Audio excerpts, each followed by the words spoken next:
हमारे चैनल को सब्सक्राइब करें और जुड़ें हमसे इंस्टाग्राम और फेसबुक पर भी।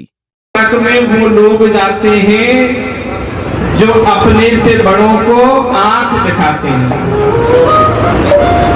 बहुत सी आदत होती है आंख दिखाकर डरा देते हैं। घर में कोई रिश्तेदार आ जाए और श्रीमान जी कह दे देवी जी रोटी बनेंगी, बोले निपुते 12 बज रहे हैं रोटी नहीं बनेगी।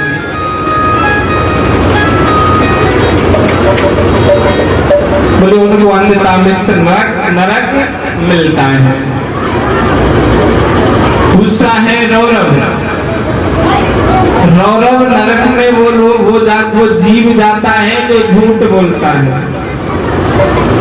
किसी को तो स्वभावगत झूठ हो जाती है। अगर कभी गलती से झूठ बोलनी भी जाए, लेकिन बाद में बड़ा पछतावा हो, मन में गिलानी हो, अरे ये झूठ हमें। इस नरक में वो जीव जाते हैं जो जीव निरपराधी जीवों को कष्ट देते हैं, जो मांस खाते हैं, उन्हें एक विपाक नाम का नरक मिलता है। एक नरक है तप्त मूर्ति नामक नरक। इस नरक में इसका नरक का नाम ही है तप्त मूर्ति, कि उसमें 2 प्रकार की मूर्ति बनाई गई है, एक स्त्री की है और कुछ पुरुष की है। और वो मूर्ति अग्नि से लाल रहती है। जो स्त्री पर पुरुष के साथ संबंध रखते हैं और जो पर पुरुष पर स्त्री के साथ संबंध रखते हैं, उनको वो तप्त मूर्ति नामक नरक मिलता है। असहनीय कष्ट के नरक हैं भाई। एक बैतरणी है। बैतरणी नदी है जो राग और खून से लबालब भरी हुई है। जिस बैतरणी के किनारे पर कर्कश रहते हैं, 2.5 फीट लंबी चोंच के कर्कश है। और इसमें कौन जीव जाता है जो संत वैष्णव का सम्मान नहीं करता, जो कथा कीर्तन से जो जीव दूर होता है और जो जीवन में कभी दान नहीं करता, उन्हें ये बैतरणी नाम का नरक मिलता है। अगर कोई दान कर लेता है तो उसका दान का प्रभाव, दान का प्रताप इस नदी से पार करा देता है। प्रेम से बोलो।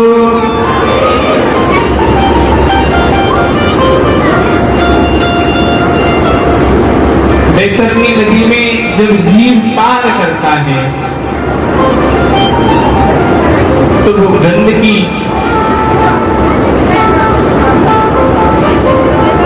रात और खून से भरी हुई वो नदी, जीव बार बार गोता खाता है।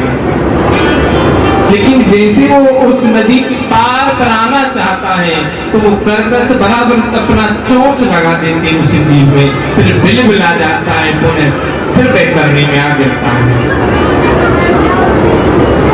वहीं यम के दूत रहते हैं। बड़ा भयानक जंगल स्वरूप होता है। एक तो जीव उस स्वरूप को देखकर डरता है, दूसरा इस नरक में जाकर गोता खाता है। इस नदी से पार होने का एक बड़ा सहज उपाय है। मैया प्रेम से बोलो। मैया क्या देख रही है? उधर से आए तो नजर उधर, इधर से आए तो नजर इधर। ये वही मैया है। अब हम तो ज्यादा क्या कहेंगे, फिर कल भी कहा था कि बोले महाराज जी को क्या जलन होती है, देने वाला दे रहा है, पीने वाला पी रहा है। इसकी व्यवस्था वैसे कथा के अंत में रखी जाए, आरती के बाद तो और अच्छा होगा। एक तो समय वैसे इतना कम होता है कि बार बार लाइट की अव्यवस्था होती है, कथा विस्तार होता है कथा का। घंटे हमारे पास 3 है, बोले 11 से 2 कर लो, हमने बढ़ा के 3 कर दिया। आज श्री जी ने 11 बजे यहाँ बैठा भी दिया। 3 बजेंगे नहीं उससे पहले माता जी अपने फिर उठ के चल देती है। इससे अच्छा है कि कम से कम हमें पता भी काम है, काम करना चाहिए, उनकी व्यवस्था है, कम से कम कथा में आ रही है, फिर घर जाके काम भी करना है। लेकिन इसके बाद उनको पूर्ण लाभ मिले, आरती तक यहाँ रहे तो 100% का 100% फल मिलता है, और आरती से पहले जाए तो भाई पुण्य तो कटते ही है। इससे अच्छा है कि आप जब यहाँ तक आए हैं तो कम से कम आरती तक आप लाभ लें। हम विचार कर रहे हैं कि कथा विस्तार से भी हो जाए और 3 बजे हम आरती भी करा दें। उस बीच में भी बार बार आना जाना ये लगा रहेगा। और संत जन तो ऐसा कहते हैं कि कोई कथा से खड़ा हो जाए और उसकी तरफ जिसकी दृष्टि चली जाए, जिसका ध्यान भंग हो जाए, जब ध्यान कथा से हटा तो अपराध तो लगा, लेकिन उसका अपराध किसको भोगना पड़ता है पता है? जो खड़ा हुआ है। अगर वो खड़ा ना होता तो सबका ध्यान नहीं भटकता। इसलिए आसन सिद्ध करना बहुत जरूरी होता है। कथा में कम से कम आप 3 घंटे एक आसन पर विराज जाएं तो 7 दिन आप विराजेंगे, और कभी फिर मौका लगेगा 7 दिन फिर कभी विराजेंगे, फिर कभी मौका लगेगा 7 दिन फिर विराजेंगे। एक दिन आसन सिद्ध हो जाएगा, और जिस दिन आसन सिद्ध हो जाएगा आप 24 घंटे आसन में बैठे रहना, कोई फर्क नहीं पड़ेगा। आपका बैठते ही ध्यान लग जाएगा, ध्यान लगाने की कोई आवश्यकता ही नहीं होगी। इसलिए कोशिश हो कि आसन सिद्ध हो हमारा। अब आसन सिद्ध करना ना करना आपकी मर्जी है, लेकिन कम से कम 3 घंटे तो यहाँ श्री जी की कृपा, पितृदेवों की कृपा से भाई आप बैठे रहो। कितनी बड़ी कृपा है पितृदेवों की कि हमको मौका दे दिया है। बैतरणी नदी से तरने का एक सबसे सरल उपाय है कि जीवन में एक गोदान कर दे। गोदान भी ना करे तो कहीं नजदीकी या दूर जो भी आपका देसी व्यवस्था बने, कोई गौशाला हो, तो वहां जाके एक गौ गोद ले ले। वो भी ना करे तो अपने घर में गाय रख ले, उसकी सेवा कर ले। बैतरणी आंख मीच के तर जाओ। सबसे सहज और सरल उपाय है कि गौ सेवा होती रहे। गौ सेवा के लिए समय नहीं है, जगह नहीं है, अव्यवस्था है, तो किसी गौशाला में कोई गौ गोद ले लेनी चाहिए। प्रेम से सबको बोलना पड़ेगा राधे राधे। केवल भैंस पालने में मत लगे रहना, एक आध गैया का भी ध्यान रखना।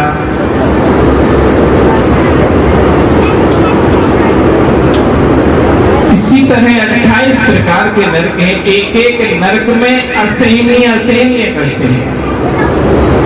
राजा परीक्षित जी पूछते हैं गुरुदेव, ऐसे असहनीय कष्ट है तो जीव तो गलती करता ही है, ना चाह के भी गलती हो जाती है। कर से कर्म, कर्माने हाथ, कर जब करते हैं तो कर्म बनता है। कर से कर्म, कर्म से अकर्म। हो सकता है आप अच्छा कर रहे हो और कोई बुरा हो जाए। कर से कर्म, कर्म से अकर्म, अकर्म कर्म करे, वेदना तेरी तारीफ नहीं करे। हम करना चाहें अच्छा और हो जाए गलत, और कर रहे हो गलत और गलत में हो जाए अच्छा। एक कथा आती है, एक बड़ा खूंखार डाकू था जिसके नाम से ही डर लगता था, भय लगता था। अब वो एक महात्मा जी के पास पहुंचे। उन्होंने सुन लिया कि भाई गुरु बना लेना चाहिए। अब विचार किया, जीवन भर मारा काटी में जिंदगी निकल गई, अब तो कोई गुरु बना ही नहीं। जीवन के अंतिम पड़ाव पे ही गुरु की याद आती है। प्रथम पड़ाव और द्वितीय पड़ाव पे गुरु की याद आ जाए तो अंतिम पड़ाव की तो आवश्यकता ही नहीं पड़ती भाई। लेकिन जीवन का अंतिम पड़ाव पे तो भाई गुरु गोविंद दोनों याद आ जाते हैं। सोचा जिंदगी निकल गई, लोग डरते रहे, मुझे बुराई बुरा कहते रहे, क्यों ना मैं गुरु बना लूं। अब एक महात्मा जी के पास पहुंचे, महात्मा जी के चरणों में राधे श्याम किया। महात्मा जी ने देखा नहीं तो डाकू है। अब देखते महात्मा जी भी डर गए।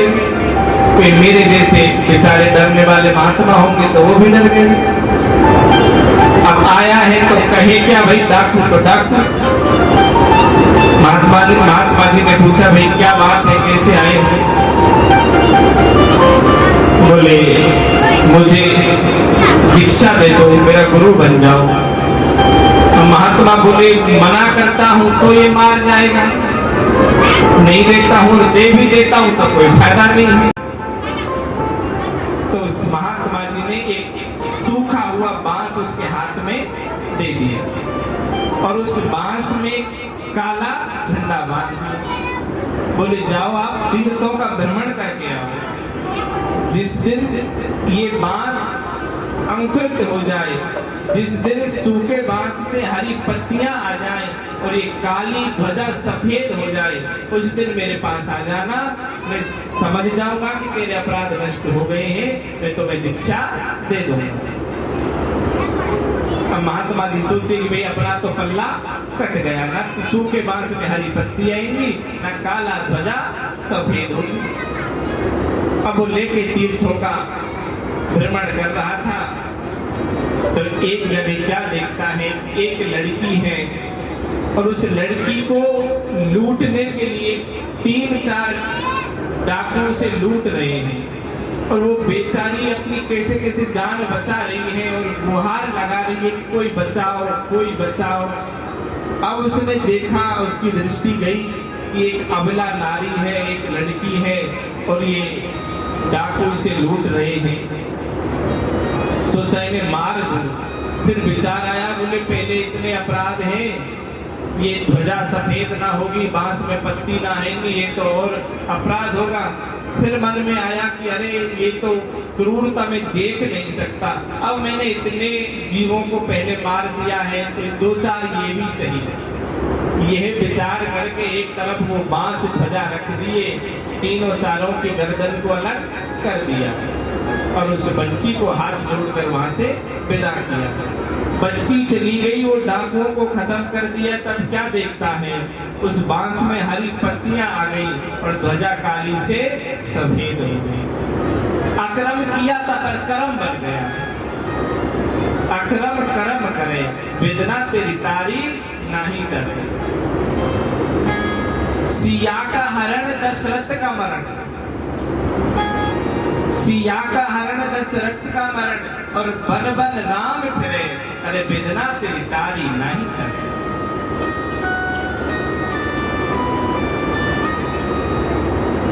श्री परीक्षित जी पूछते, गुरुदेव जीव तो ना चाह के भी कोई ना कोई अपराध तो हो ही जाता, जब कोई भी अपराध होगा तो नरक में जाना कन्फर्म है, जीव नरक में तो जरूर जाएगा, तो उसका बचने का कोई उपाय नहीं है क्या? सुखदेव जी बोले, राजन इतनी नरकों में अपराध करने के बाद भी अपराध में इतनी क्षमता नहीं होती जितनी हरि नाम में शक्ति होती है। एक नाम तेरे लोक ही तारे और जो ना ले सो जन्म ही हारे। मेरे गोविंद का तो एक नाम ही तीनों लोगों को तार देता है भाई, और ऐसा महामहिमशाली नाम जो नहीं लेता है वो अपने जन्म जन्म हार जाता है।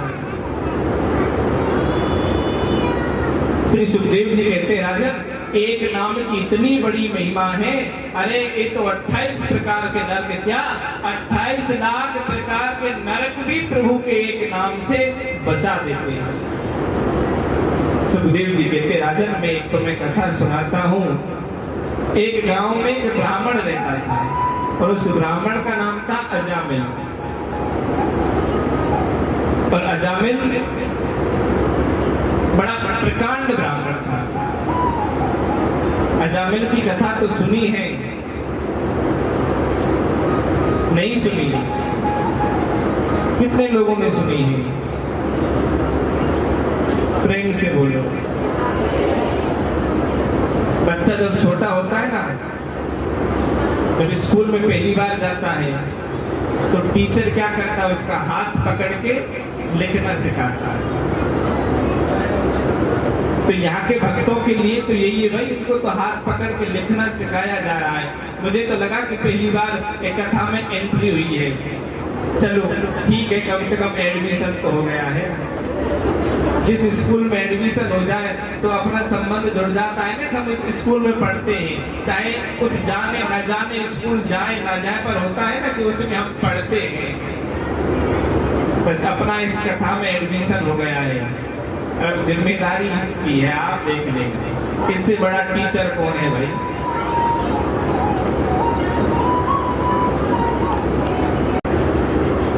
दृष्टि दोष बना, एक वैश्या को देखा तो उस अजामिल ने उस वैश्या को अपने घर में रख लिया। अब वैश्या जब घर में रहने लगी तो जानते वैश्या वैश्या ही होती है, कहते वैश्या का तो मुख भी नहीं देखना चाहिए। मैं कथा सुनाऊंगा, समय तो वैसे बाकी कम है पर कोई बात नहीं, ये समय तो चलता ही रहेगा भाई। राधे राधे तो बोलना पड़ेगा। अभी 3 नहीं बजे हैं, जल्दी तो नहीं है। माताओं की गर्दन नीचे झुक गई, लाला जल्दी तो खूब है। एक ही कथा सुना के फिर सीधे हमें बामन भगवान के पास में तभी पहुंचना है। अभी जल्दी चलेंगे बामन भगवान के यहाँ। एक ब्राह्मण था, काशी से पढ़ के आया था।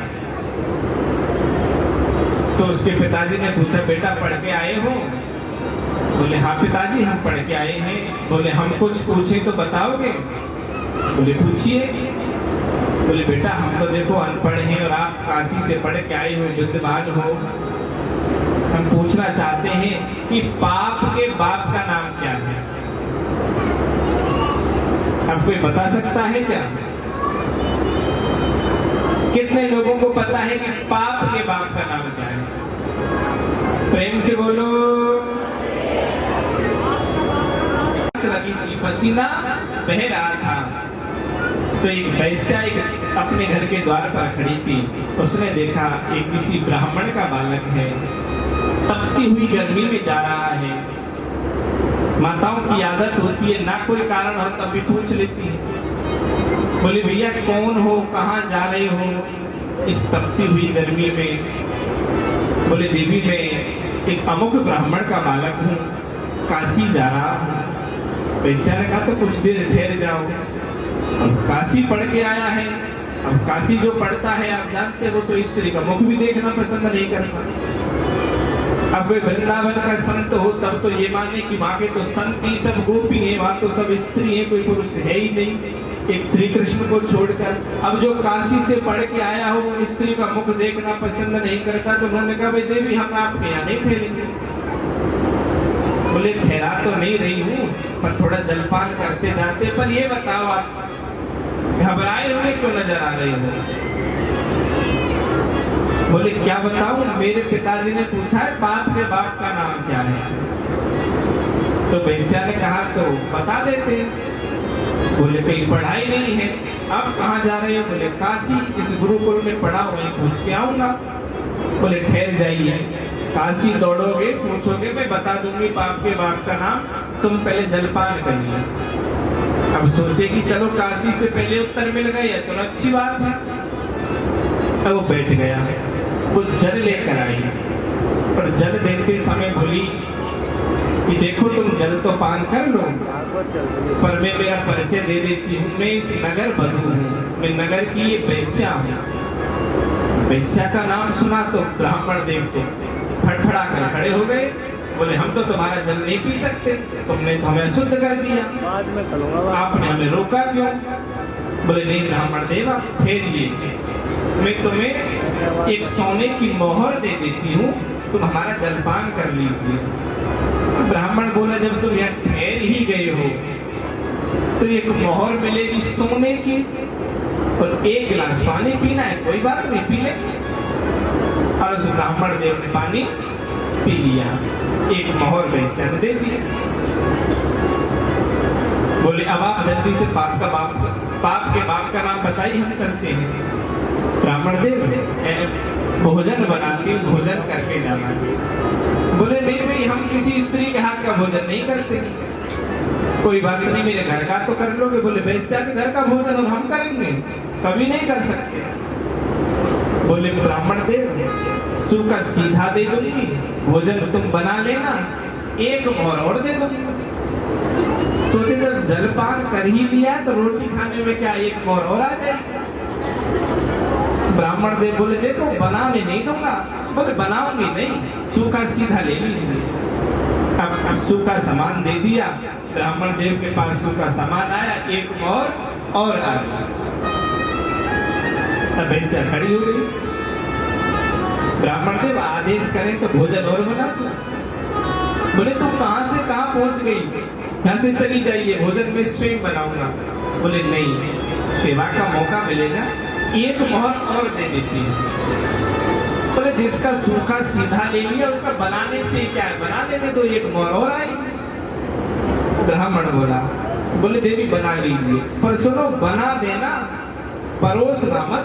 बोले परोसूंगी नहीं, बना ही दूंगी। एक मोहर वैश्या ने और दे दी और भोजन बना दिया। भोजन बनकर तैयार हुआ तो ब्राह्मण देव जैसे ही भोजन के पास आया, वैसे हाथ जोड़कर खड़ी हो गई। आप कहें तो मैं ये परोस और दूं।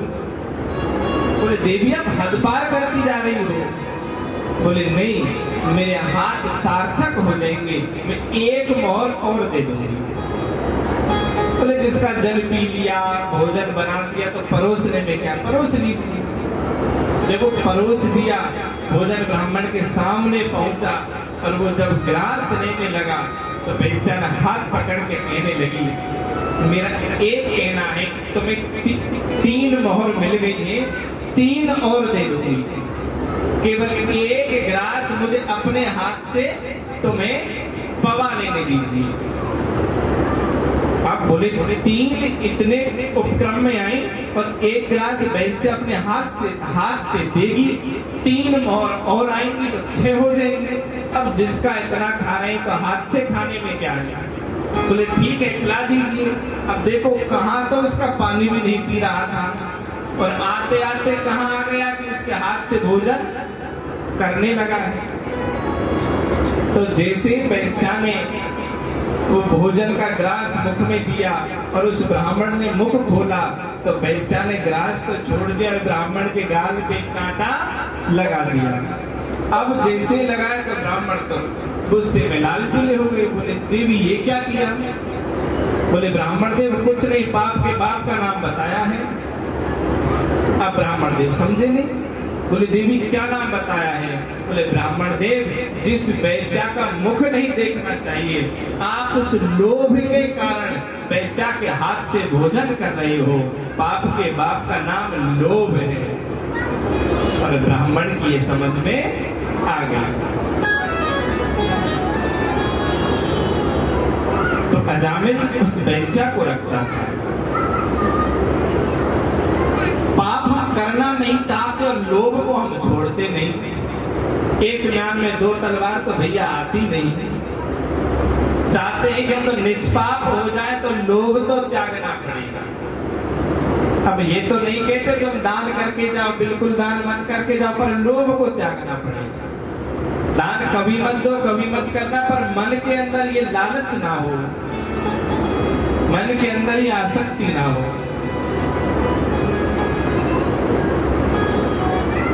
बातें की सुधी कर ले जादन लेचर हो।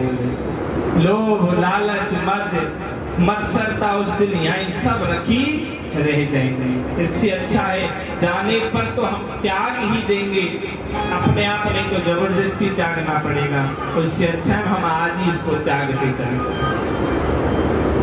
अजामिल वैश्या को रखता था और वैश्या के यहाँ 10 पुत्र हो गए थे, 9 हो गए थे, 10वां गर्भ में।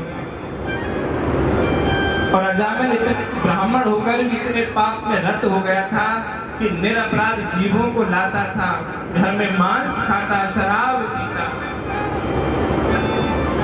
ऐसे व्यभिचार उस अजामिल के हो गई थी। एक दिन में एक संतों की मंडली आई पर संतों की मंडली जब उस नगर से निकल रही थी तो शाम हो गई। संतों ने कहा कि भैया किसी भक्त का घर है,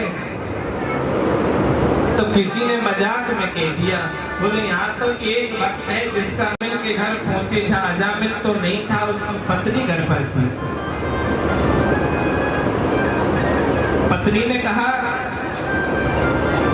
संतों ने कहा कि बेटी यह भक्त अजामिल है। जैसे पैसा ने सुना भक्त अजामिल, अजामिल और भक्त, बोले महाराज आप जाना कहाँ चाहते हैं? देवी हम तो इसी गांव में ठहरना चाहते हैं, रात्रि हो गई है तो रात्रि व्यतीत हमारी हो जाएगी। हमको गांव वालों ने पता दिया है कि अजामिल भक्त है, उसके यहाँ ठहर जाओ। वैश्या के नेत्रों से अश्रु झरने लगे। महात्मा ने बड़ी कृपा की है, लेकिन अजामिल भक्त नहीं है। अजामिल तो बड़ा दुष्ट है। महात्मा वो ब्राह्मण जरूर है, लेकिन उसका कर्म कोई ब्राह्मण का नहीं है। पर आज तुम मेरे घर पधारे हो और साहब संत का चरण घर में पड़ जाए तो समझ लेना वो जीवन हमारा बदलने वाला है। प्रभु या तो यूं कहे कि संत, प्रभु उसके घर संत भेजते हैं जिनसे गोविंद मिलना चाहते हैं। तुलसीदास ने कहा, तुलसी बाबा ने लिखा, बिन हरि कृपा मिले नहीं संता और बिना संत ना मिले भगवत। जिनसे भगवान मिलना चाहते हैं उनके घर संत भेज देते हैं, या फिर यूं कहें जिनके घर संत आ जाते हैं उनके यहाँ भगवान को फिर आना पड़ता है, ना चाहकर भी आना पड़ता है। वैश्या के यहाँ संत पधारे। वैश्या ने कहा कि मैं मेरा जीवन का परिचय देती हूँ महात्मन, मैं नगर वधू वैश्या हूँ, अजामिल की पत्नी हूँ, कर्मों से पतित हूँ, व्यभिचारिणी हूँ, दुर्दशा मेरे घर की हुई पड़ी है, पर संत आए हैं। मैं चौका चूल्हा कर देती हूँ, सूखा सीधा देती हूँ, अब भोजन बनाए समझ गई। संतों ने सीधा ले लिया, भोग लगाया, प्रभु को अर्पण किया और कहा, हे गोविंद, आज आप जिसका भोजन कर रहे हो उसका जीवन जरूर बदल दें। अजामिल आया। वैश्या ने अजामिल को पहले बुला लिया कि इधर आओ, महात्मा हमारे यहाँ आए हैं, स्नान करो। और संतों को प्रणाम करना। जाके प्रणाम किया। संतों ने कहा, अजामिल आपके यहाँ कितने बच्चे हैं? बोले महात्मा 9 है, 10वां होने वाला है। संतों ने कहा तो ठीक है, 10वां बालक जो हो उसका नाम आप नारायण रख लें। अजामिल बोला कोई बात नहीं, संत कह रहे हैं। वैश्या ने स्वीकार कर लिया, 10वीं संतान होगी, नाम अजामिल होगा। और 10वीं संतान का नाम, 10वां पुत्र हुआ, उसका नाम अजामिल रखा। संत वहां से चले गए। अजामिल ने 10वें पुत्र का नाम नारायण रखा। और अब तो अजामिल सोते जागते खाते पीते हर स्थिति में नारायण बेटा नारायण, कहाँ है नारायण। छोटा बेटा था, सबसे प्यारा था। एक समय आया जब अजामिल को ये मृत्यु लोक छोड़ना पड़ा। मरणासन स्थिति में अजामिल है। यम के दूत आ गए, गले में ठंडा डाल दिया। रुक रुक प्राण कंठ जब आमे, तुम मेरे सन्मुख रहियो। इस मृत्यु लोक को त्याग के समय कितना कष्ट होता है। यम के दूत गले में ठंडा डाल देते हैं। तो एक एक बात हमको याद करवाते हैं। देख बेटा, जीवन में तूने क्या किया है। एक एक कर्म हमारे सामने चलचित्र की तरह चलता है। तब फिर याद आती है, अरे फिर पछताए क्या होए जब चिड़िया चुग गई। फिर तो यही कहना पड़ेगा, फिर मत कहना कुछ कर ना सके, अपना और दूसरों का दुख तुम हर ना सके, फिर मत कहना कुछ कर ना सके। अरे भवसागर तुम तर ना सके, फिर मत कहना कुछ कर ना सके। अरे जब काम दूसरों के आ ना सके, फिर मत कहना कुछ कर ना सके। जब प्राण रुककर यहाँ आ जाएगा, और इतना तो करना स्वामी, नाम कहकर गोविंद नाम कहकर जब प्राण निकले, गोविंद नाम लेकर जब प्राण निकले।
बोलो राम के नाम की जीव का कल्याण करने में समर्थ है जो इस कथा में बैठे हैं।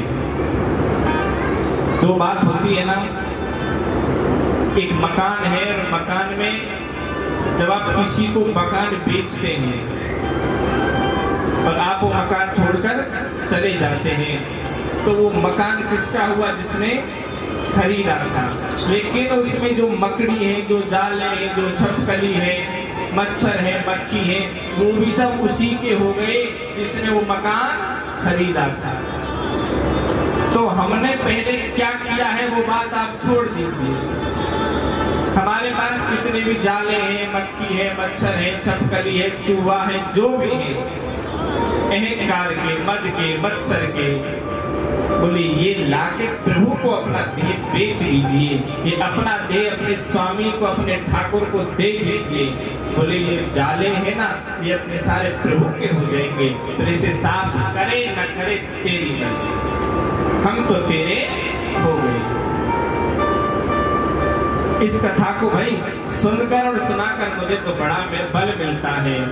जो जीवन में एक बार भी भागवत जी को सुन लेता है, बोले भैया वो तो नर्क के मार्ग में भी नहीं जाता। नर्क जाना तो खैर बहुत दूर की बात है, वो मार्ग में भी नहीं जाता। ऐसे दयालु मेरे प्रभु हैं।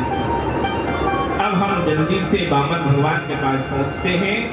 हिरण्याक्ष और हिरण्याकश्यप वो दो भाई थे।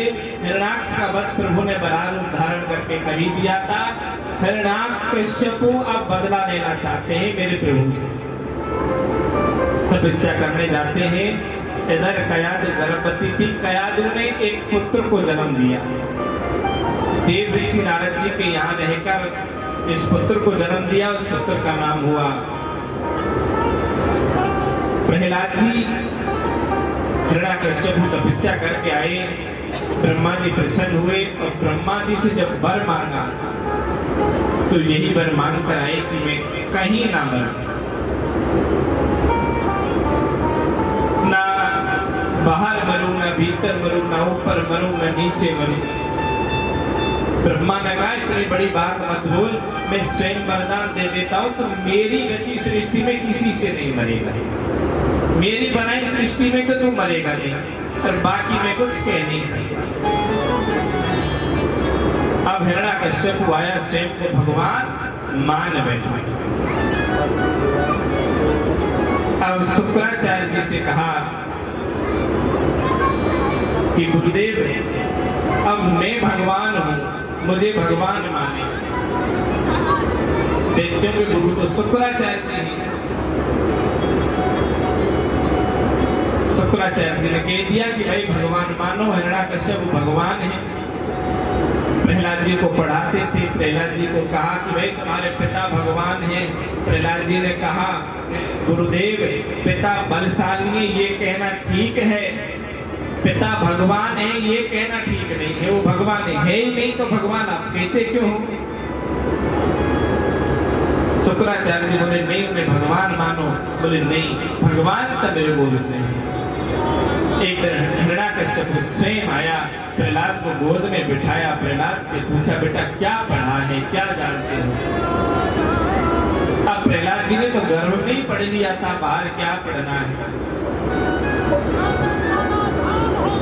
प्रहलाद जी ने कहा पिताजी पढ़ा जो है वो ये एक ही मेरे गोविंद सत्य है, भगवान मेरे गोविंद है। अब मेरे गोविंद का नाम सुनते हिरण्याकश्यप को क्रोध आ गया। गोद से प्रहलाद जी को नीचे उतार दिया। बोले प्रहलाद मैं भगवान हूँ, मुझे भगवान नहीं मानेगा तो तुम्हें मृत्यु दंड दिया जाएगा। बोले पिताजी तेरे सामने खड़ा हूँ, जो तुम्हें दंड देना है वो दे दीजिए, लेकिन भगवान तो मेरे गोविंद है। कयादु को बुलाया और कहा कि प्रहलाद के भोजन में विष डाल दिया जाए। कयादु माँ है, ना चाहकर भी कयादु ने विष डाल दिया। प्रहलाद ने भोजन किया और प्रहलाद जी नहीं मरे। बड़े बड़े बलशाली हाथियों के पैरों के नीचे प्रहलाद जी को कुचलवाया गया, प्रहलाद जी नहीं मरे।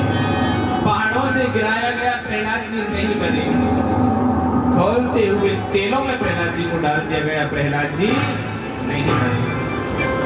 हिरण्यकश्यप की एक बहन थी होलिका, जिसको वरदान में एक शीतल चीर मिला था जो अग्नि उसे स्पर्श नहीं करती थी।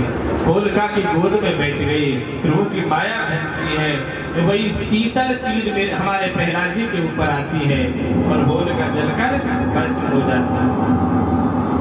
बड़ा क्रोध हिरण्यकश्यप को आया, बोले प्रहलाद तेरा भगवान कहाँ है, कहाँ है तेरा राम? प्रहलाद जी बोले पिताजी ये ना पूछे वो कहाँ है। प्रहलाद पिताजी मुझ में तुझ में इस खड़ा के खम्भ में विराज रहे मेरे राम। मेरे राम तो हर कण कण में है। जैसे ही खम्भ का नाम सुना एक प्रहार अपने मुष्टक से किया हिरण्यकश्यप ने, उस खम्भ के दो टुकड़े हो गए और जैसे दो टुकड़े हुए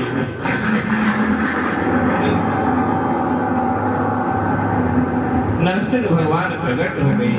देह नर की है मुख सिंह का है, बोलो नरसिंह भगवान की। जिम्मेदारी प्रभु पर होती है, जिस कुल में भक्त हो जाए। उधर हिरण्यकश्यप का वध हो गया, प्रभु अपने धाम चले गए। प्रहलाद जी का आगे वंश वर्णन आता है। प्रहलाद जी के हुए विरोचन, विरोचन के हुए बलि। एक बार प्रेम से बोलना पड़ेगा, राधे राधे। बलि हुए, देव तो देवताओं में युद्ध चलता ही रहता था। स्वर्ग पर हमला दैत्यों ने कर दिया था, स्वर्ग दैत्यों के पास था। बलि यज्ञ कर रहा था। कश्यप जी महाराज की दो पत्नियां थी, ये मैं कल से बताता आ रहा हूँ, एक दिति एक अदिति। दिति के दैत्य और अदिति के देवता मारे मारे फिर रहे थे। दिति मैया ने स्वर्ग को दैत्यों के लिए परमानेंट हो जाए, सदा सदा के लिए स्वर्ग दैत्यों का हो जाए, इसलिए कश्यप जी महाराज से व्रत पूछा कि एक व्रत बताओ। तो कश्यप जी महाराज ने व्रत बताया और उस व्रत में नियम बताए। एक वर्ष ये व्रत करना पड़ेगा, आपके यहाँ जो पुत्र होगा वो देवताओं से स्वर्ग को सदा सदा के लिए रख लेगा। व्रत के नियम थे कि एक तो झूठ नहीं बोलना है, 1 वर्ष तक झूठे मुंह से नहीं सोना है, किसी से कोई बात नहीं करनी है और प्रभु का ध्यान करना है।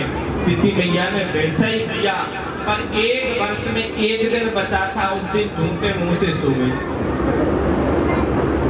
तब से ऐसा शास्त्र भी कहते हैं, संतों के मुख से भी सुना है, कभी झूठे मुंह से नहीं सोना चाहिए। इंद्र को मौका मिल गया, जो गर्भ में बालक था उसे निकाल कर स्वर्ग ले गया। इंद्र ने उस बालक के 7 टुकड़े कर दिए। 7 टुकड़े करने के बाद भी वो बालक मरा नहीं। जब 7 टुकड़े हो गए तो पुनः एक टुकड़े के 7 टुकड़े फिर किए, लेकिन वो बालक फिर भी नहीं मरा। अब एक था, 1 से 7 हुए, 7 के 7 और हुए तो 49 हो गए। और इंद्र के यहाँ वो स्वर्ग में 49 मरुदंड के नाम से जाने गए। जब भोर हुई, दिति ने देखा कि गर्भ में तो कुछ है ही नहीं, समझ गई इंद्र के अलावा ऐसा कोई कर नहीं सकता। इंद्र को बुलाया, बोले बेटा तूने ऐसा कैसे कर दिया? बोले मौसी घबराना नहीं, आप तो एक बालक को जन्म देती, लेकिन मैंने उनको 49 कर दिया है। 49 स्वर्ग में सुरक्षित है। अब झूठे मुंह से सो गई थी, मुझे मौका मिल गया और मैं उस गर्भ को लेकर चला गया। ये तो दिति की बात रही। अब यही प्रश्न अदिति ने किया। बोले स्वामी मेरे जो बेटा है, देवता है, वो मारे मारे फिरते हैं। दैत्यों में बल अधिक है, देवताओं में बल कम है। आप कृपा करें, मेरे बेटाओं के लिए स्वर्ग आ जाए, एक रहने का स्थान हो जाए, ऐसा कोई व्रत बताए। वो जो दिति को व्रत बताया था 1 साल का, वही व्रत अदिति को बताया, लेकिन वो 1 दिन का व्रत बताया। दिति ने दूसरे की संपत्ति अपने लिए मांगी थी और अदिति ने अपनी भी अपने बच्चों के लिए मांगी तो सही, लेकिन ठिकाना मांगा कि वो एक जगह बैठ जाए, कहीं मारे मारे ना फिरे। एक दिन अदिति ने वो व्रत किया, उस व्रत के प्रभाव से मेरे गोविंद बामन भगवान का स्वरूप धारण करके प्रकट हो गए। बोलो बामन भगवान की। अभी 2 मिनट की कथा है, कथा के बाद बामन भगवान आएंगे और बामन भगवान का एक एक कर सब पूजन करते रहे, गाने वाले तो गाते रहेंगे, बाकी सब नाचते रहे, और उसके बाद आप अपने घर, हम अपने घर। पर अपने घर जाना है, दूसरे के घर नहीं। तो अपना घर कहाँ है, उस घर की तैयारी हमें करनी है। प्रेम से बोलो।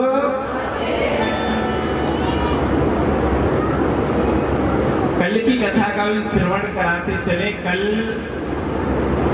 थोड़ी सी राम कथा होगी, बाकी जो आज कथा बची है वो भी कथा हम कल कहेंगे। कल मोहिनी भगवान की भी कथा होगी, गज और ग्रह की कथा आएगी, सूर्य वंश का वर्णन होगा, राम जी की कथा आएगी। और कल जो कथा का मुख्य जो कथा है, वो कल हमारे रसगुल्ला का जन्म होना है। जानते हो रसगुल्ला कौन है? हमारे ठाकुर जी रसगुल्ला है। कल हमारे कन्हैया का जन्म होगा, और जो यहाँ धूमधाम से होगा, जो तो होगा ही, यजमान तो करेगा ही अपने हिसाब से, लेकिन जिनका प्रेम उदय हो, जिनको अपने कन्हैया प्यारे लगते हैं, वो भी अपने अपने घर से सब बधाई लेकर आए। पर बधाई में जो आपका मन है जो लाए, पर आप टॉफी तो जरूर लाए, क्योंकि लेके नहीं जाएंगे। तेरा तुझको अर्पण क्या लागे मेरा, तुम यहाँ लाओगे, हम यहाँ से आपको वापस कर देंगे। प्रेम से बोलना पड़ेगा। कल हमारे ठाकुर का जन्म है, तो बामन भगवान का अवतार हुआ, बामन भगवान प्रकट हुए, सब देवताएं आए, किसी ने छाता दिया, किसी ने कमंडल दिया, किसी ने चरण पादुकाएं दी, किसी ने मालाएं दी, किसी ने दान दिया, किसी ने आसन दिया, सब बामन भगवान लेकर जा रहे हैं। जब बामन भगवान नदी पार कर रहे थे, रास्ते में एक नदी पड़ती है, लेकिन बामन भगवान बहुत सुंदर है, छोटे हैं, अपूर्व अद्भुत सुंदर, जिनकी कोई व्याख्या नहीं कर सकता है। ऐसा सुंदर बालक खड़ा है उस नदी के किनारे। एक ब्राह्मण आता है और वो ब्राह्मण उस बालक को देखता है, तो मन में आती है कि ये बड़ा सुंदर बालक है, पूछ लेता हूँ कहाँ जा रहा है। भैया कहाँ जा रहे हो? भैया हम तो बलि के यहाँ दान लेने जा रहे हैं। ब्राह्मण विचार करने लगा, बलि के यहीं में दान लेने जा रहा हूँ। और संतों के यहाँ एक प्रथा है, जब दक्षिणा हो जाती है तो जो सबसे सुंदर साधु होता है उसको एक अलग दक्षिणा दी जाती है, उसे बोलते दर्शनीय दक्षिणा। अब वो ब्राह्मण देव समझ गए कि इस बालक से सुंदर तो कोई उसके वहां होगा नहीं, दर्शनीय दक्षिणा मानो डबल दक्षिणा इसे मिलेगी, क्यों ना इससे यारी कर ली जाए। तो बोले भैया आप भी चलो, मैं भी चलता हूँ। तो बामन भगवान तो बामन भगवान, भगवान तो भगवान ठहरे। बोले भाई चले कैसे, हम तो नदी पार नहीं कर सकते, तैरना आता नहीं, वैसे छोटे हैं, कैसे पार करें। ब्राह्मण देव बोला देखो तुम्हें कंधे पे बिठा के तो मैं पार करा सकता हूँ, पर मेरी एक शर्त है। बोले बोलो क्या शर्त है? बोले जो दक्षिणा मिलेगी ना, आपको मिलेगी और हमें मिलेगी, दोनों मिला लेंगे, बाद में आधी आधी कर लेंगे। ठाकुर जी समझ गए, बोले ब्राह्मण थोड़ा लालची है, प्रेम से तो बोलना पड़ेगा। ये लालच तो भैया सबको त्यागनी पड़ेगी, चाहे आप हो और चाहे मैं हूं, ध्यान तो देना पड़ेगा। अब प्रभु समझ गए, बोले भाई दोनों दक्षिणा मिला लेंगे, बाद में आधी आधी कर लेंगे। तो दोनों राजी हो गए। प्रभु को कंधे पे बिठा के जब ब्राह्मण देव नदी के मध्य में पहुंचे तो मेरे गोविंद के चरण दिख गए। प्रभु के चरण की पहचान है, शंख चक्र गदा पद्म आदि आयुध उसमें चिन्हित होते हैं। अब ब्राह्मण भक्त तो था भाई, इसीलिए प्रभु कंधे पर बैठ गए। अब बीच नदी में जाकर वो ब्राह्मण बोला भाई अब तुम उतर जाओ। प्रभु बोले भाई हमारी और आपकी बात क्या हुई थी, आधा आधा कर लेंगे। बोले भाई मुझे आधा नहीं चाहिए, फिर वो बोले आधा नहीं तो सब ले लेना, पर भाई नदी पार करा दो, हम तो नदी में डूब जाएंगे। तो वो ब्राह्मण बोला नहीं, मुझे सब सारा धन भी नहीं चाहिए, अब तो मैं तुम्हें जान गया हूं तुम कौन हो, अगर मुझे वो बैतरनी पार कराते हो तो मैं तुम्हें ये नदी पार करा सकता हूं। प्रभु बोले, बामन भगवान विचार करने लगे, जब अब ये पहचान ही गए तो फिर छुपाना क्या। बोले ठीक है, जब मैं तुम्हारे कंधे पर बैठा हूं तो बैतरनी तो तुम जाओगे नहीं, अब कुछ और मांगो। बोले और क्या दोगे, जब तुम पास हो तो और क्या मांगू, तो जब देना चाहते हो तो फिर ये दे दो कि मैं आपकी बाल लीलाओं के दर्शन कर लूं। बामन भगवान बोले देखो अभी हम छोटे हैं, कुछ देर में बहुत बड़े हो जाएंगे तो बाल लीलाओं के दर्शन तो आप कर नहीं, अवतार लेकर जाऊंगा तो तुम मेरी बाल लीलाओं के दर्शन कर लेंगे। अब बोले हमें कैसे पता चलेगा कि आप आ गए और हमने जन्म ले लिया। तो ठाकुर जी बोले जब हम नंद बाबा के यहाँ जाएंगे तो यशोदा मैया के गांव से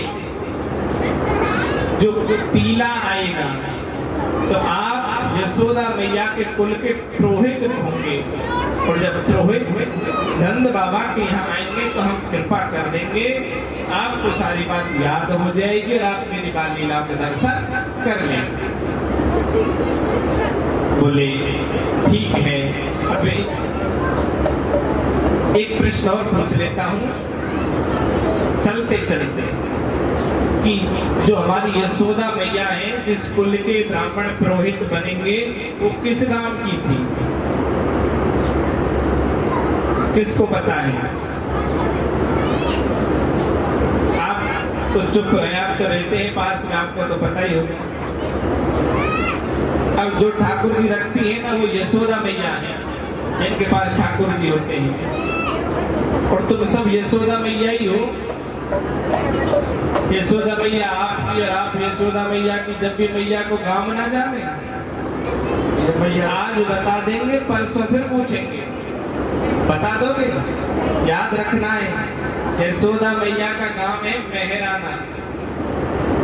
मेहराने गांव की है यशोदा मैया, और ठाकुर जी बामन भगवान ने कहा तुम मेहराने गांव के पुरोहित बन जाना, और तब मेहराने गांव से नंद गांव में पीला आएगा, तब हम कृपा करेंगे, आप हमारी बाल लीलाओं के दर्शन कर लेना। अब हमें बलि के द्वार पहुंचा दो। फिर वो बलि के द्वार पहुंच गए। अब बलि की लीला कल सुनेंगे, अब एक बार पूजन कर लेते हैं, प्रेम से बोलो। और भैया कल समय से ही आना, 11 बजे का ध्यान रखना। राधा रानी से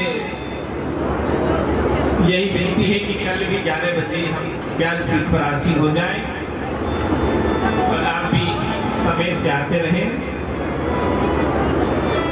क्या बोलना पड़ेगा?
श्याम सलोरे तुम मेरा तुम्हारे यार है, मन का मोहन तो दिलदार है।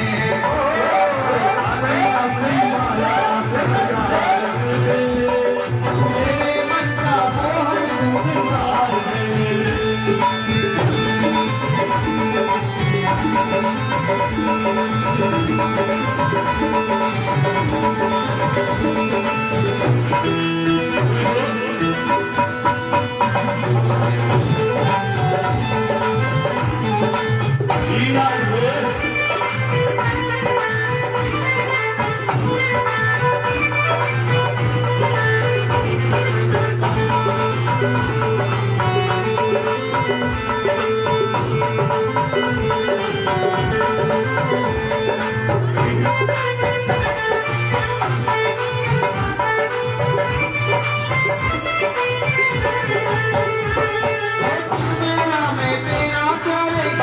जीवन अब तेरे सहारे, ये जीवन अब तेरे सहारे, ये जीवन अब तेरे सहारे। मैं तेरा प्यारे, ये जीवन अब तेरे सहारे, ये जीवन अब तेरे सहारे, ये जीवन अब तेरे सहारे। हाथ तेरे किस जीवन की पतवार है यार है, मेरे मन का मोहन तो दिलदार है।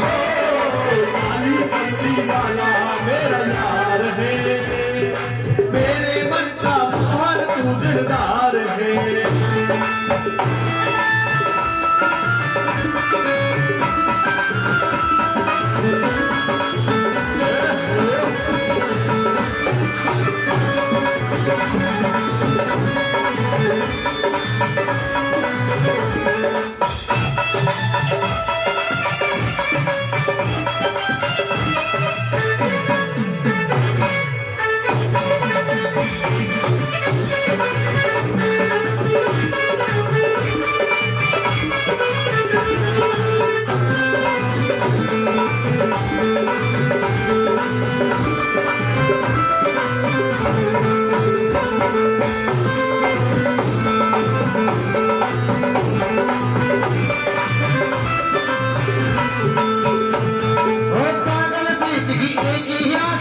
दिल दर्शन की प्यासा, दर्द दिल दर्शन का प्यासा, दर्द दिल दर्शन का प्यासा।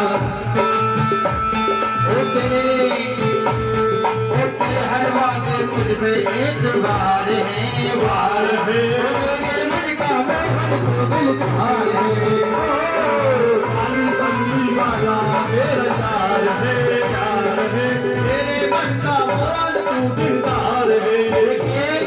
जिन्होंने पूजन कर लिया है वो बैठते जाएं अपने स्थान पर, भीड़ ना करें, गर्मी पड़ रही है, भीड़ ना करें।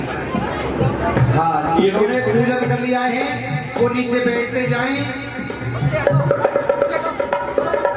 और देखिए एक निवेदन और है, जिनको पूजन करना है पैसे अगर हो तो बामन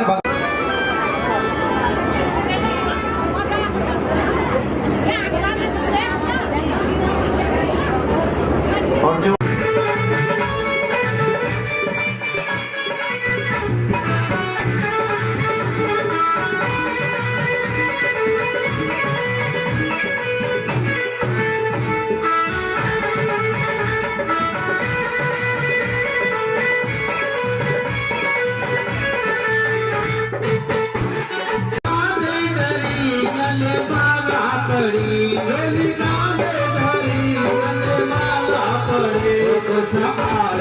बगल दबाया राजा बजी के गाने आया, काम तेरा भेद बनाया राजा बजी के गाने आया।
तुमको मनाओ बामन भगवान तेरी आरती गाओ भगवान तेरी आरती गाओ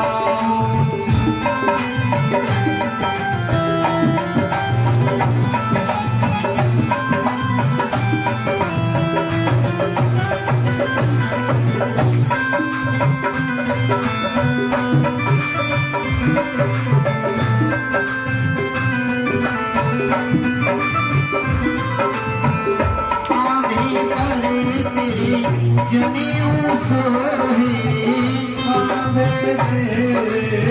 जनेऊ सोहे कांधे पर तेरे जनेऊ सोहे कांधे पर तेरे जनेऊ सोहे सिर पर तेरे छाता सोए सिर पर तेरे छाता सोहे बामन भगवान तेरी आरती गाओ बामन भगवान तेरी आरती गाओ आरती गाओ प्यारे तुमको मनाओ आरती गाओ प्यारे तुमको मनाओ बामन भगवान तेरी आरती गाओ मन भगवान तेरे आरती गाओ कांधे पे तेरे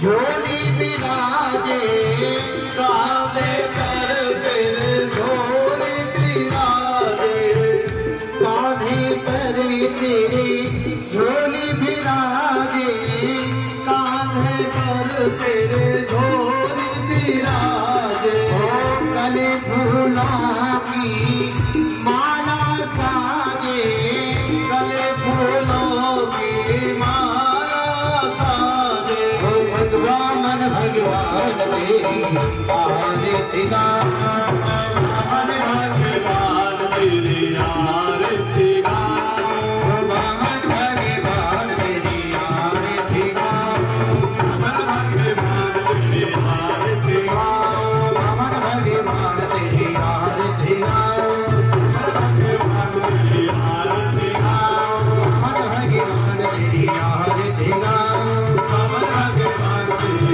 आरती गाओ परिपूर्ण गौरव करुणा विकार संसार सार में भल गए तिहारन सदा बसंत में प्यार मिलने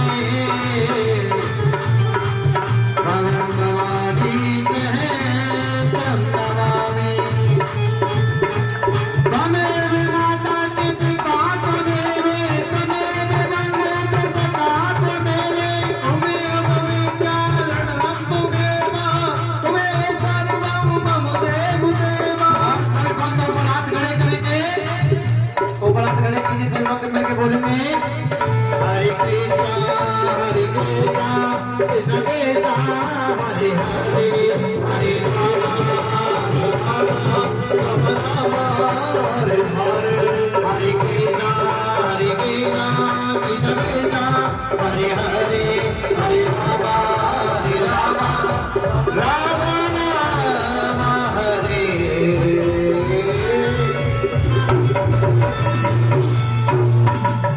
बोलिए बामन भगवान की गजराज धरण की श्रीमद् भागवत महापुराण की जय। बोल वेद व्यासी महाराज की जय। लड्डू गोपाल जी महाराज की जय। बोल के बिहारी लाल की जय। बोल राधा रानी की जय। पितृ देवतान की जय। जय जय श्री राधे जय जय श्री राधे जय जय श्री राधे श्याम।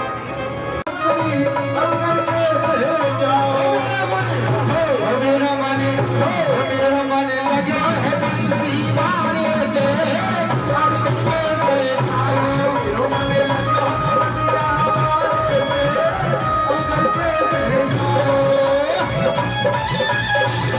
Thank you.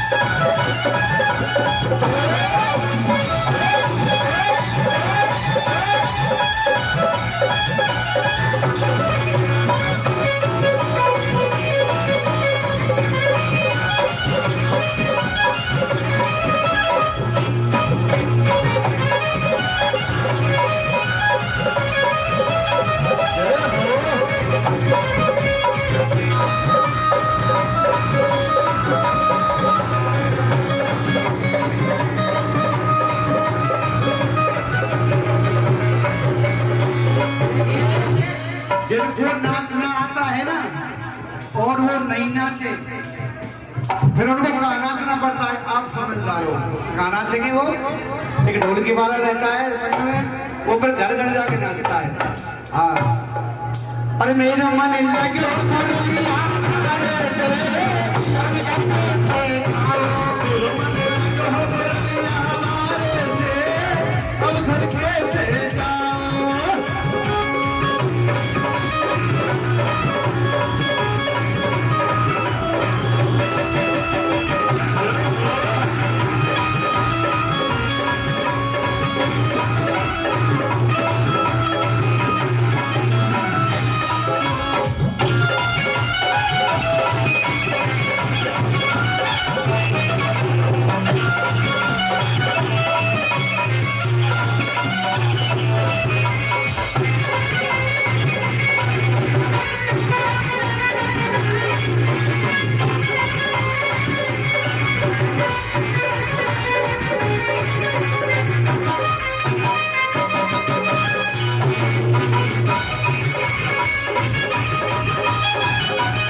सांस लड़ती है घर में, जब किसी की लड़ेगी तो 1 घंटा चलेगा बरोबर।